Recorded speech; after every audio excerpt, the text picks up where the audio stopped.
Samsung এর mobile মানেই আমরা জানি বাজেট অনেক বেশি হয়, লুকস ওয়াইজ ফোনগুলো দেখতে সুন্দর হয়, ফোনে ফিচার স্পেসিফিকেশন ভরপুর থাকে, সিকিউরিটির দিক থেকেও এই ফোনে আমরা বেশ ভালো সিকিউরিটি পাই, মানে ডাটা ফাটা সহজে হ্যাক হওয়ার চান্স অনেক কম থাকে, বা তোমাদের ব্লটওয়্যার, এক্সট্রা অ্যাডওয়্যার, ম্যালওয়্যার এসবও কম থাকে।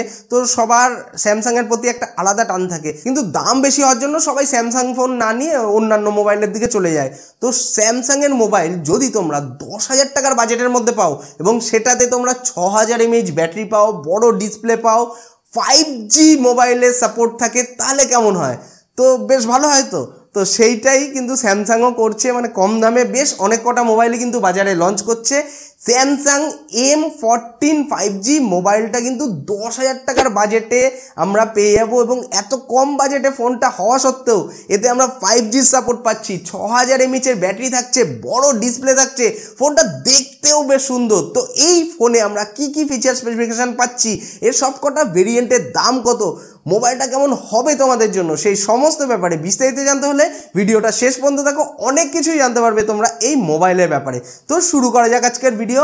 হ্যালো ফ্রেন্ডস, আমি আনন্দ, আর তোমরা দেখছো লিমিটলেস আনন্দ চ্যানেল। যারা এখনো পর্যন্ত এই চ্যানেলটাকে সাবস্ক্রাইব করোনি, কি করছো ভাই, ঝটপট সাবস্ক্রাইব করে দাও। তো এই মোবাইলের লুকসের দিকে যদি আসি, লুকস ওয়াইজ ফোনটা কিন্তু দেখতে বেশ সুন্দর করা হয়েছে, বেশ প্রিমিয়াম করা হয়েছে। একদমই দেখে মনে হচ্ছে না যে এই ফোনটা 10,000 টাকার বাজেটের ফোন, এত কম বাজেটের ফোন। এটা দেখে কিন্তু একটু বেশি এক্সপেন্সিভ মোবাইলই মনে হচ্ছে, মানে স্যামসাংয়ের ওই 25-30 হাজার টাকা, কমসে কম 20,000 টাকার একটা মোবাইল তো দেখে মনেই হচ্ছে না যে এত কম দামের মোবাইল। তো লুকস ওয়াইজ কিন্তু এই ফোনটা বেশ সুন্দর করা হয়েছে। এই ফোনের ব্যাক সাইডে আমরা প্লাস্টিক পেয়ে যাচ্ছি, এবং এতে প্লাস্টিক ফ্রেমই আমরা পাচ্ছি।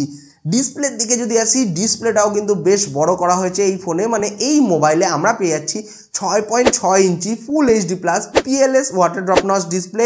মোবাইলে আমরা যে ডিসপ্লেটা পাচ্ছি তার স্ক্রিন রিফ্রেশ রেট থাকছে 90 Hz, এবং এতে আমরা 180 Hz টাচ স্যাম্পলিং রেট পেয়ে যাচ্ছি, এবং এই ডিসপ্লের পিক ব্রাইটনেস আমরা পাচ্ছি 450 নিটস, এবং এই ডিসপ্লের ওপরে আমরা কর্নিং গরিলা গ্লাস 5 এর প্রোটেকশন পাচ্ছি, মানে গ্লাস প্রোটেকশনটাও কিন্তু বেশ শক্তপোক্ত থাকছে এই মোবাইলে। এবং স্ক্রিন রিফ্রেশ রেট বেশি থাকার জন্য এই ফোনের গেম খেলার সময় বা ইউজ করার সময় তোমাদের ইউজার এক্সপিরিয়েন্স যথেষ্টই ভালো হবে, মানে ডিসপ্লেটা কিন্তু যথেষ্টই স্মুথ কাজ করবে, এবং ব্রাইটনেসটা মোটামুটি ঠিকঠাক থাকছে। হেভি সানলাইটে তোমরা যখন মোবাইলটা ইউজ করবে তখন হয়তো তোমাদের ভিজিবিলিটিতে একটু সমস্যা হতে পারে। বাজেট বিবেচনায় দেখতে গেলে এই ফোনে আমরা যে ডিসপ্লেটা পাচ্ছি তার গ্লাস প্রোটেকশনটা একদম আউটস্ট্যান্ডিং থাকছে, এবং স্ক্রিন রিফ্রেশ রেটটাও কিন্তু আমরা যথেষ্টই ভালো পাচ্ছি। জাস্ট একটা জিনিস আমার ভালো লাগলো না, যে এতে আমরা ওয়াটার ড্রপ নচ ডিসপ্লে পাচ্ছি। 5 হোল ডিসপ্লে হলে একদম জমে যেত, একদম ফাটাফাটি হয়ে যেত, কারণ ওয়াটার ড্রপ নচ একটু ব্যাকডেটেড লাগে, সেখানে 5 হোল হলে একদম কোনো কথাই হতো না। চলে আসি এই ফোনের ওজনের দিকে। এই মোবাইলের ওজন হচ্ছে 206 গ্রাম, এবং এর থিকনেস হচ্ছে 9.4 মিলিমিটার। মোবাইলের ওজন বেশি হবে না কেন? কারণ এতে আমরা ব্যাটারিটাও তো বড় পাচ্ছি। এই ফোনে আমরা পেয়ে যাচ্ছি 6000 mAh এর ব্যাটারি, 15 ওয়াট ফাস্ট চার্জিং সাপোর্টের সাথে। মোবাইলে আমরা যে চার্জিং কানেক্টর পাচ্ছি সেটা USB Type-C। তার পাশাপাশি আমরা এই ফোনে 3.5mm হেডফোন পোর্ট পেয়ে যাচ্ছি, এবং এই ফোনের বক্সে আমরা কোনো চার্জার পাচ্ছি না, জাস্ট ডাটা কেবলই থাকছে। স্যামসাং বেসিক্যালি বেশিরভাগ মোবাইলের সাথে আমাদের চার্জার প্রোভাইড করে না, আলাদাভাবে কিনতে হয়। তো এখানে চার্জারটা থাকলে একটু বেশি মন খুশি হয়ে যেত, কিন্তু চার্জারটা আমরা পাচ্ছি না। আর চার্জিং স্পিড বা ব্যাটারি ব্যাকআপ আমরা কিন্তু এই ফোনে মোটামুটি বাজেট বিবেচনায় ঠিকঠাকই পাচ্ছি। বিশেষ করে ব্যাটারি ব্যাকআপটা কিন্তু আমরা বেশ ভালো পাবো, বেশ বড় সড়ো ব্যাটারি থাকছে এই ফোনে। সাউন্ড কোয়ালিটির দিকে যদি আসি, এই ফোনে সাউন্ড কোয়ালিটিটাও আমরা মোটামুটি ঠিকঠাকই পাবো। এই ফোনে আমরা পাচ্ছি সিঙ্গেল স্পিকার ডলবি অ্যাটমসের সাপোর্টের সাথে। চলে আসি সোজা এই ফোনের সিকিউরিটির দিকে। সিকিউরিটির দিক থেকে দেখতে গেলে এই মোবাইলে আমরা পেয়ে যাচ্ছি সাইড মাউন্টেড ফিঙ্গারপ্রিন্ট সেন্সার এবং ফেস আনলকের ফেসিলিটি। এবার আমরা সোজা চলে আসি এই ফোনের OS এর দিকে। তো এই মোবাইলে থাকছে Android 13 operating system, Samsung One UI user ইন্টারফেসের সাথে। সোজা চলে আসি এবার এই মোবাইলের ক্যামেরার দিকে, জেনে নিই এই মোবাইলে আমরা ক্যামেরা কি পাচ্ছি। তো এই মোবাইলের রেয়ার সাইডে আমরা পেয়ে যাচ্ছি 50 মেগাপিক্সেলের ট্রিপল ক্যামেরা। প্রাইমারি যে লেন্সটা থাকছে সেটা 50 মেগাপিক্সেলের, যার অ্যাপারচার হচ্ছে f1.8। এরপরে আমরা একটা 2 মেগাপিক্সেলের ম্যাক্রো লেন্স এবং 2 মেগাপিক্সেলের ডেপথ সেন্সার পাচ্ছি, এবং এই ফোনের ফ্রন্টে আমরা পেয়ে যাচ্ছি 13 মেগাপিক্সেলের সেলফি ক্যামেরা, যার অ্যাপারচার হচ্ছে f2।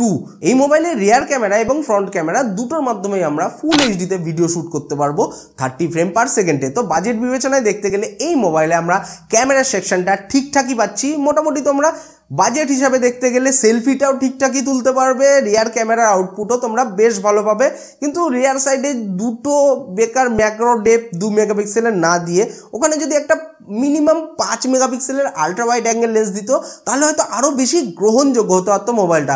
অবশ্য এখন যে ক্যামেরাটা এই ফোনে দেওয়া হয়েছে আমরা ঠিকঠাকই পাচ্ছি, কিন্তু হ্যাঁ, খুব যদি তোমরা ছবি বা ভিডিও তুলতে গিয়ে তোমাদের হাত কাঁপে বা একটু তোমরা শেকি ফুটেজকে অ্যাভয়েড করতে চাও তাহলে একটু ধরে বেঁধে মোবাইলে ভিডিও তুলতে হবে, কারণ তোমরা ওআইএস এর সাপোর্ট পাচ্ছ না। এই মোবাইলটা আপাতত 3টে কালার ভেরিয়েশনে লঞ্চ করেছে, বেরি ব্লু, স্মোকি টিল এবং আইসি সিলভার। কোন কালার ভেরিয়েশনটা তোমাদের সব থেকে বেশি ভালো লাগছে অতি অবশ্যই আমাকে কমেন্ট করে জানাতে ভুলো না। এবার আমরা সোজা চলে আসি এই মোবাইলের কানেক্টিভিটির দিকে। তো কানেক্টিভিটির দিক থেকে দেখতে গেলে এই মোবাইলে আমরা পেয়ে যাচ্ছি 5G wifi dual band, Bluetooth 5.2 এবং ডুয়েল 4G ভোল্টি। এবার আমরা জেনে নিই এই ফোনে আমরা পারফরমেন্স কেমন পাবো, মানে এতে আমরা প্রসেসর কি পাচ্ছি। তো এই ফোনে আমরা পেয়ে যাচ্ছি স্যামসাং এক্সিনোস 1330 প্রসেসর। এটা একটা 5nm অক্টাকোর প্রসেসর যার ম্যাক্সিমাম ক্লক স্পিড হচ্ছে 2.4 GHz এবং এতে আমরা মালি G68 MP2 GPU পাচ্ছি। তো বাজেট বিবেচনায় দেখতে গেলে এই ফোনের পারফরমেন্স আমরা বেশ ভালো পাচ্ছি, এটাই বলা যেতে পারে। তোমরা মোটামুটি মিড রেঞ্জের গেমগুলো আরামসে খেলতে পারবে, কোনো রকম অসুবিধা হবে না। মাল্টিটাস্কিংও ঠিকঠাক করতে পারবে। একদম হাই এন্ডের কোনো কাজ করতে গেলে, হাই গ্রাফিক্সের কোনো কাজ করতে গেলে তখন তোমাদের একটু সমস্যা হতে পারে। বাকি এই ফোনের যা দাম, সেই দামের দিক থেকে দেখতে গেলে এই ফোনে আমরা পারফরমেন্স বেশ ভালো পাচ্ছি, এটাই বলা যেতে পারে। এবং এই ফোনে যেহেতু আমরা 5nm আর্কিটেকচারের একটা চিপসেট পাচ্ছি, 6000 mAh এর ব্যাটারি থাকছে, তো এই দুটোর কম্বিনেশনে ব্যাটারি ব্যাকআপটাও কিন্তু আমরা মোটামুটি বেশ ভালো পাবো এই মোবাইলে। এই ফোনে আমরা যে চিপসেটটা পাচ্ছি প্রথমেই বললাম 5G সেটা সাপোর্ট করে, তাই এই ফোনে কিন্তু আমরা 5G সাপোর্টও পেয়ে যাচ্ছি। মোবাইলটা আপাতত দুটো স্টোরেজ এবং র্যামের ভেরিয়েন্টের সাথে লঞ্চ করেছে। এতে আমরা পাচ্ছি 4GB RAM, 128GB internal storage এবং 6GB RAM, 128GB internal storage. এই ফোনে যে র্যামের টেকনোলজিটা ইউজ করা হয়েছে সেটা LPDDR4X এবং এতে আমরা UFS 2.2 স্টোরেজ টাইপ পেয়ে যাচ্ছি। এছাড়া আমরা এই মোবাইলে ডেডিকেটেড সিম কার্ড স্লট পাচ্ছি, মানে একসঙ্গে দুটো সিম আর একটা মেমোরি কার্ড তোমরা ইজিলি সেট করতে পারবে এই মোবাইলে। আমরা তো সব কিছু এলাম ফোনটার ব্যাপারে, এবার জেনে নিই ফোনটার দাম কত। তো এই ফোনের 4GB RAM, 128GB internal storage ভেরিয়েন্টের ভারতের বাজারে অফিসিয়াল বাজার মূল্য হচ্ছে মাত্র 9990 ভারতীয় টাকার মতো, যেটা বাংলাদেশি টাকায় কনভার্ট করলে ওই ফোনটার দাম এসে দাঁড়াচ্ছে ওই 11,500 থেকে 12,000 বাংলাদেশি টাকার কাছাকাছি। এবং এই ফোনের 6GB RAM, 128GB internal storage ভেরিয়েন্টের ভারতের বাজারে অফিসিয়াল বাজার মূল্য হচ্ছে মাত্র 10,999 ভারতীয় টাকার মতো, যেটা বাংলাদেশি টাকায় কনভার্ট করলে মোটামুটি মোবাইলটার দাম এসে দাঁড়াচ্ছে ওই 13,500 থেকে 14,000 বাংলাদেশি টাকার কাছাকাছি।